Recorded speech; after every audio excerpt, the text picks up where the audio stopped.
दोस्तों, आज हम आपको अल्लाह की कुदरत का एक ऐसा करिश्मा बताने वाले हैं जो इस जमीन से बहुत ऊपर आसमान में देखने को मिला, जिसे देखकर एक हवाई जहाज के पायलट ने वहीं पर फौरन कलमा पढ़ लिया और वह मुसलमान बन गया। आखिर आसमान में अल्लाह का ऐसा क्या करिश्मा हुआ था कि एक जहाज के पायलट ने आसमान में ही कलमा पढ़ लिया और मुसलमान हो गया?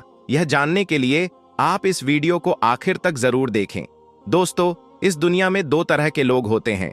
एक तो वह जो सिर्फ और सिर्फ अपनी ताकत, अपनी अक्ल और अपनी दौलत पर भरोसा करते हैं। ऐसे लोग अपनी कामयाबी की वजह भी इन्हीं चीजों को मानते हैं। ऐसे लोग भूल जाते हैं कि यह सब उनको देने वाला अल्लाह ही है। अगर अल्लाह चाहे तो वह एक पल में इन सब चीजों को वापस छीन सकता है। अगर आप भी यही मानते हो तो इस वीडियो को एक लाइक जरूर करें। और दूसरी तरह के लोग वह हैं जो इस हाल में भी अल्लाह पर भरोसा रखते हैं। उनका अल्लाह पर यकीन बहुत मजबूत होता है। ऐसे लोग अपनी हर मुसीबत और परेशानी में सिर्फ अल्लाह से मदद मांगते हैं और ऐसे लोगों को यकीनन अल्लाह की तरफ से मदद मिलती है। और याद रहे, ऐसे लोग ही दुनिया और आखिरत में कामयाब होते हैं। इस वीडियो में हम आपको अल्लाह पर भरोसा करने वाले एक ऐसे ही शख्स का वाकया बताने वाले हैं जिसको देखकर इस जमीन से बहुत ऊपर यानी आसमान में उड़ते हुए एक हवाई जहाज के पायलट ने भी कलमा पढ़ लिया और वो मुसलमान हो गया। दोस्तों, हवाई जहाज में 170 लोग सफर कर रहे थे। उन मुसाफिरों में सिर्फ एक शख्स था जो मुसलमान था, बाकी के सारे लोग गैर मुस्लिम थे। और इस प्लेन को उड़ाने वाला पायलट एक ब्राजील का रहने वाला था। जब यह प्लेन आसमान की बुलंदी पर था तो अचानक हवाई जहाज के दोनों इंजन खराब हो जाते हैं। दोनों इंजन काम करना बंद कर देते हैं। वो पायलट और उसका एक साथी पायलट था जो अरबी जबान जानता था। उन दोनों ने बहुत कोशिशें की मगर वह इंजन ठीक नहीं हुआ। इस परेशानी को देखते हुए वह ब्राजीलियन पायलट अपने कैबिन में आता है और माइक में यह ऐलान कर देता है कि हमारे इस हवाई जहाज के दोनों इंजन खराब हो चुके हैं। दोनों इंजन ने काम करना बंद कर दिया है और हमारा यह हवाई जहाज कभी भी क्रैश हो सकता है, कभी भी फट सकता है। जैसे ही उस पायलट ने इसकी जानकारी मुसाफिरों तक पहुंचाई तो जितने भी लोग उसमें सवार थे सब के सब खौफ के मारे चीख पुकार करने लगे। उन सब में खलबली मच गई। जब जहाज में चीखो पुकार कुछ ज्यादा ही बढ़ गया तो वह ब्राजीलियन पायलट अपने कैबिन को छोड़कर मुसाफिरों के पास आता है और उनको समझाने की कोशिश करता है। उस पायलट ने देखा कि सारे लोग बुरी तरह से चीखो पुकार कर रहे थे, अपने हाथ पैर मार रहे थे। वहीं पर उसने देखा कि उनमें एक ऐसा शख्स भी है जो चुपचाप अपनी जगह पर आराम से बैठा हुआ और अपनी सीट पर नमाज अदा कर रहा है। ऐसे मौके पर जब सबको अपनी जान की पड़ी है, सब अपनी अपनी जान बचाने की कोशिश में लगे हुए हैं। कोई रो रहा है तो कोई चीख रहा है। ऐसी हालत में वह शख्स बैठा हुआ अपना नमाज पढ़ रहा था। पायलट ने जब उसको देखा तो पायलट भी हैरान हो गया, क्योंकि उस शख्स के चेहरे पर कोई गम, न टेंशन और परेशानी नहीं थी। उसके चेहरे पर खौफ नाम की कोई चीज नहीं थी। पायलट उस मुस्लिम शख्स को गौर से देखने लगा। उस पायलट ने देखा जब मुसलमान शख्स ने अपनी नमाज मुकम्मल कर ली तो उसके बाद उसने अपने हाथ अल्लाह की बारगाह में उठा लिए और अल्लाह से दुआएं मांगने लगा और कहने लगा, या अल्लाह हमें इस परेशानी से निजात दे, हम सबको सही सलामत अपनी अपनी जगह पर पहुंचा दे।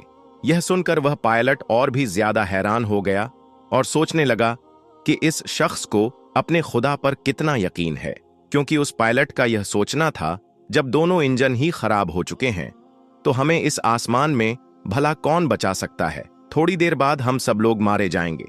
जब उस शख्स की दुआ पूरी हुई तो वह ब्राजीलियन पायलट उस शख्स के पास पहुंचा और पूछने लगा, आप इस हालत में यह क्या कर रहे हो? सारे लोग खौफ के मारे चीखो पुकार कर रहे हैं, बल्कि आपके चेहरे पर कोई डर खौफ नहीं है। यह सुनकर वह शख्स कहने लगा, मुझे मेरे रब पर पूरा भरोसा है, मुझे मेरे अल्लाह पर पूरा यकीन है। मैंने इस परेशानी के आलम में अल्लाह की बारगाह में हमारी और आपकी सलामती की दुआ की है। मैंने हम सब के लिए अल्लाह की बारगाह में दुआ की है और मुझे मेरे अल्लाह पर पूरा भरोसा, पूरा यकीन है।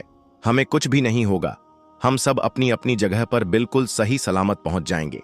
जब उस पायलट ने उस शख्स के मुंह से इतने कॉन्फिडेंस के साथ यह बात सुनी तो वह पायलट और भी ज्यादा हैरान हो गया।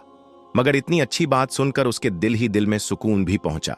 वो यह सोचकर अपने दिल ही दिल में बहुत खुश हुआ और सोचने लगा, चलो आज देख लेते हैं एक मुसलमान की दुआ में कितना असर होता है। ये मुसलमान आदमी मुसीबत में भी यह दावा कर रहा है कि हमें कुछ भी नहीं होगा। आखिर इसकी क्या हकीकत है? दोस्तों, उस हवाई जहाज के दोनों इंजन फेल थे और वह जमीन की तरफ तेजी से आ रहा था और उस पायलट को ऐसा लग रहा था कि यह हवाई जहाज कभी भी क्रैश हो सकता है और इसमें कभी भी आग लग सकती है और हम सभी इस दुनिया को छोड़कर चले जाएंगे, हम सब मारे जाएंगे।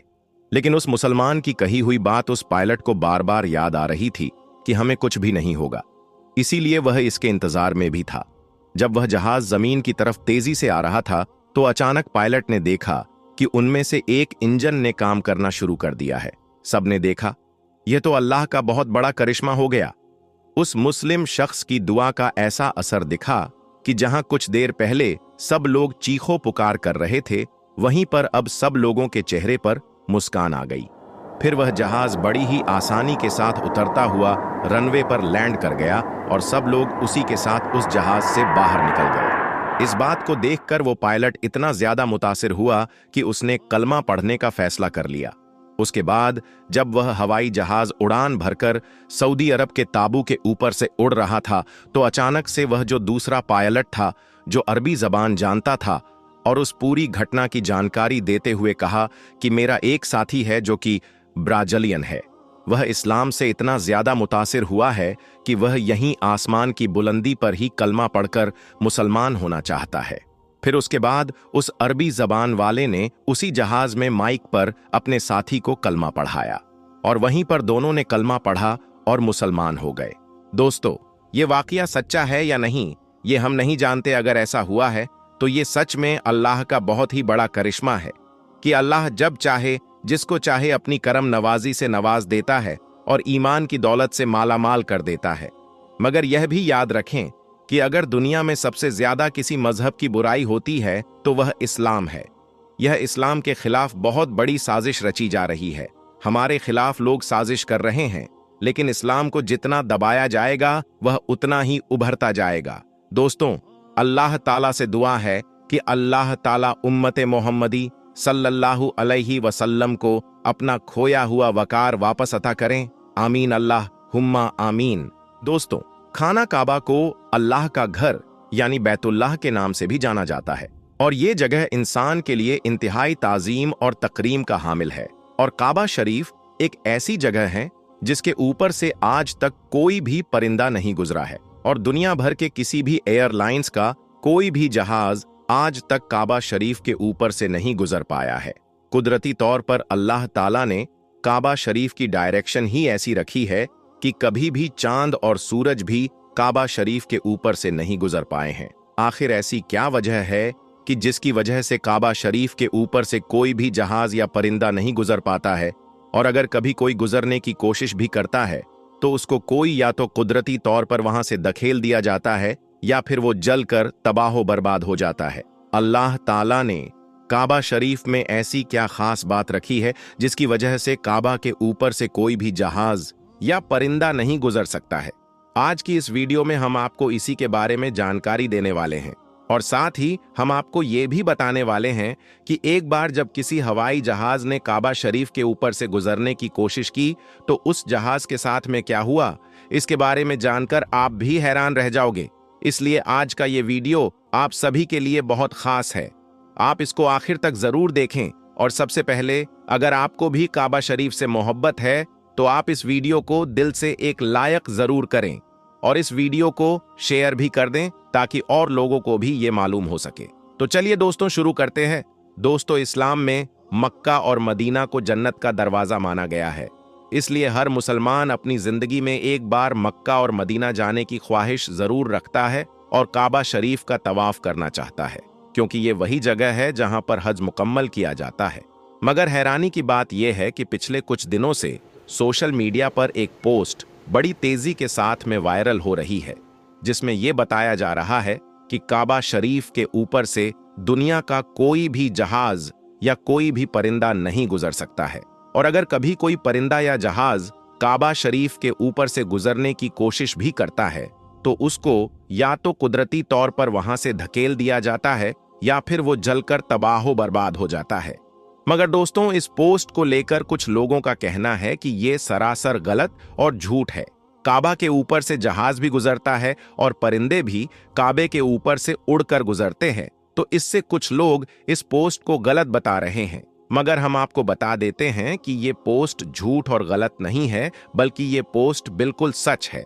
आज तक कोई भी जहाज काबा शरीफ के ऊपर से गुजर नहीं पाया है। इसके बारे में बात करते हुए अब्दुल रशीद ने, जो कि पिछले 25 सालों से सऊदी अरब के मक्का शहर में काम कर रहे हैं, उसने बताया है कि मैं पिछले 25 सालों से खाना काबा में रहकर साफ सफाई के काम को अंजाम दे रहा हूं। मैंने आज तक किसी भी जहाज को काबा के ऊपर से गुजरते हुए नहीं देखा है और ना ही मैंने आज तक किसी परिंदे को काबा के ऊपर से गुजरते हुए देखा है। अब्दुल रशीद आगे कहता है, एक बार शाम के वक्त गलती से एक जहाज काबा शरीफ की तरफ आ गया, मगर हमने देखा कि जैसे ही वो जहाज काबा शरीफ के करीब पहुंचा तो उसकी डायरेक्शन कुदरती तौर पर अपने आप ही वहां से धकेल दी, यानी कि वो कुदरती तौर पर ही वहां से हट गया। दोस्तों, अब आपको बताते हैं कि आखिर ऐसा क्यों होता है। अल्लाह ताला ने काबा शरीफ में ऐसी क्या खास बात रखी है? अल्लाह ने काबा शरीफ में अपनी ऐसी क्या कुदरत डाली है जिसकी वजह से कोई भी परिंदा काबा शरीफ के ऊपर से गुजर नहीं पाया है और ना ही कोई परिंदा काबा के ऊपर उड़ पाता है? अल्लाह ने अपने घर काबा में ऐसी क्या कुदरत रखी है कि जिसकी वजह से काबा के ऊपर से गुजरने वाला जहाज हो या परिंदा, जिसको या तो कुदरती तौर पर वहां से धकेल दिया जाता है, या फिर वो जलकर खाक हो जाता है, या फिर वो काबा शरीफ की लाइन से अपने आप ही दूर हो जाता है। दोस्तों, क्या आपको ये मालूम है कि काबा शरीफ की तादाद 2 है? एक तो काबा शरीफ मक्का में है और दूसरा काबा शरीफ के ठीक ऊपर सीधा जन्नत में मौजूद है, जिसको रिवायतों में बैतुल मामूर कहा गया है, जहां पर हर वक्त 70,000 फरिश्ते दिन रात तवाफ करते रहते हैं। अब दोस्तों, आपको 3 ऐसी बड़ी वजह बताते हैं जिसकी वजह से मक्का शरीफ के ऊपर से कोई भी जहाज या परिंदा गुजर नहीं पाता है। यानी कि काबा के ऊपर से परिंदा या जहाज के ना गुजर पाने की 3 असल वजह आपको बताते हैं। सबसे पहली वजह तो यह है कि काबा शरीफ को दुनिया का सेंटर माना गया है, यानी कि काबा दुनिया के बीचों बीच में मौजूद है और आज इस बात को साइंस भी मानती है। साइंस ने भी इस बात को कबूल किया है कि मक्का में बना काबा दुनिया के सेंटर में मौजूद है। इसी वजह से काबा शरीफ दुनिया के सेंटर में होने की वजह से सबसे ज्यादा ग्रेविटी काबा शरीफ के ठीक ऊपर और नीचे है, जिसकी वजह से यह होता है कि अगर कोई परिंदा या हवाई जहाज काबा शरीफ के ऊपर से गुजरने की कोशिश करता है तो गुरुत्वाकर्षण यानी ग्रेविटी की वजह से वो परिंदा या हवाई जहाज अपने आप ही काबा शरीफ की लाइन से दूर हो जाता है। इसका मतलब यह हुआ कि काबा शरीफ के ऊपर कोई भी चीज, चाहे वो परिंदा हो, हवाई जहाज हो या फिर कोई और चीज हो, अल्लाह की कुदरत से अपने आप ही काबा शरीफ के ऊपर से हट जाती है और उस चीज को कुदरती तौर पर वहां से धकेल दिया जाता है, यानी कि उस चीज को अल्लाह की कुदरत से हटा दिया जाता है। यही वजह है कि काबा के ऊपर से कोई भी परिंदा या हवाई जहाज नहीं गुजर पाता है। अगर कभी कोई परिंदा या हवाई जहाज काबा के ऊपर से गुजरने की कोशिश करता है तो या तो उसको वहां से धकेल दिया जाता है या फिर वो जलकर खाक हो जाता है। इस बात को आप ऐसे समझ लीजिए कि अगर हमारे पास में चुंबक है, उस चुंबक के पास अगर किसी लोहे की चीज को लेकर जाते हैं तो वो चुंबक अपने आप ही इस लोहे की चीज को अपनी तरफ खींच लेता है और वो उससे चिपक जाता है। उसी तरह से अगर कोई भी चीज काबा के ऊपर आती है तो गुरुत्वाकर्षण यानी ग्रेविटी की वजह से कुदरती तौर पर ही हट जाती है। दोस्तों, यही वजह कि सऊदी हुकूमत ने काबा शरीफ के ऊपर से हवाई जहाज के गुजरने पर सख्ती से पाबंदी लगा रखी है। इसी वजह से किसी भी किस्म का हवाई जहाज आज तक काबा के ऊपर से गुजर नहीं पाया है। दोस्तों, इसकी दूसरी बड़ी वजह यह है कि आप सभी को मालूम है कि मक्का और मदीना में गैर मुसलमानों का जाना मना है, यानी कि गैर मुसलमान मक्का और मदीना में नहीं जा पाते हैं। इसलिए कोई भी मुसलमान अगर हज करने या उम्रा करने के लिए जाते हैं तो उनका जहां सबसे पहले रियाद शहर में उतारा जाता है, यानी कि उन सबको सबसे पहले रियाद में ले जाया जाता है। फिर उन सबको बसों या ट्रेनों में भरकर मक्का और मदीना ले जाया जाता है, क्योंकि अल्लाह पाक ने कुरान पाक में गैर मुसलमानों के लिए पाक सर जमीन मक्का में दाखिल होने पर पाबंदी लगा रखी है। और इसके अलावा भी ऐसी बहुत सी आयतें मौजूद है जो ये साबित करती हैं कि गैर मुसलमान मक्का और मदीना में दाखिल नहीं हो सकते हैं। इसलिए किसी भी हवाई जहाज को मक्का की सर जमीन में दाखिल होने से रोका जाता है, क्योंकि हो सकता है किसी हवाई जहाज में कोई गैर मुसलमान भी मौजूद हो और वो गलती से मक्का में दाखिल हो जाए। इसीलिए सऊदी हुकूमत ने सख्ती से दुनिया भर की एयरलाइंस पर इसके लिए रोक लगा रखी है, यानी कि तमाम एयरलाइंस के लिए नो फ्लाई जोन करार दिया गया है। इसके अलावा इसकी एक वजह यह भी है कि जिन इलाकों में आयल या रिफाइनरीज मौजूद होती है, वहां पर भी किसी भी फ्लाइट या हवाई जहाज को गुजारने की इजाजत नहीं मिल पाती है, क्योंकि ऐसी जगह पर अगर कभी कोई हवाई जहाज गिर जाए तो फिर आप सोचिए कि वहां पर कितना बड़ा और कितना खौफनाक हादसा हो सकता है और कितना ज्यादा जान और माल का नुकसान हो सकता है। और मक्का शरीफ तो दुनिया की सबसे अहम तारीन जगह है। यही वजह है कि किसी भी हवाई जहाज को काबा शरीफ के ऊपर या करीब भी आने नहीं दिया जाता है, क्योंकि खुदा न खास्ता अगर कभी कोई भी मुस्लिम या काफिर या फिर कोई दहशतगर्दी के इरादे से किसी हवाई जहाज को हाईजैक करके मस्जिद अल हराम के पास ले जाकर उसको मार दे तो फिर कितना बड़ा नुकसान हो सकता है। इसलिए सऊदी हुकूमत ने पूरी दुनिया के लिए ये वार्निंग जारी की हुई है कि अगर किसी ने भी काबा के ऊपर से हवाई जहाज गुजारने की कोशिश की तो उसको मिसाइल मारकर फौरन ही तबाहो बर्बाद कर दिया जाएगा। तो दोस्तों, इससे मालूम होता है कि सऊदी हुकूमत की वजह से भी किसी भी हवाई जहाज को काबा शरीफ के ऊपर से गुजारने की इजाजत नहीं दी गई है।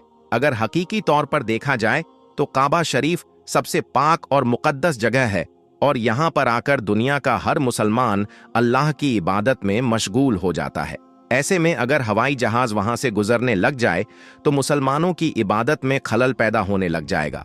इस वजह से भी काबा के ऊपर से हवाई जहाज को गुजारने की इजाजत नहीं दी गई। याद रखें, अभी तक कोई भी हवाई जहाज काबा शरीफ के ऊपर से ना ही गुजरा है और इंशाअल्लाह ना ही कभी गुजरेगा। अल्लाह से दुआ है कि अल्लाह पाक हम सबको भी एक बार अपने घर का काबा शरीफ की जियारत नसीब फरमाए। आमीन सुम्मा आमीन।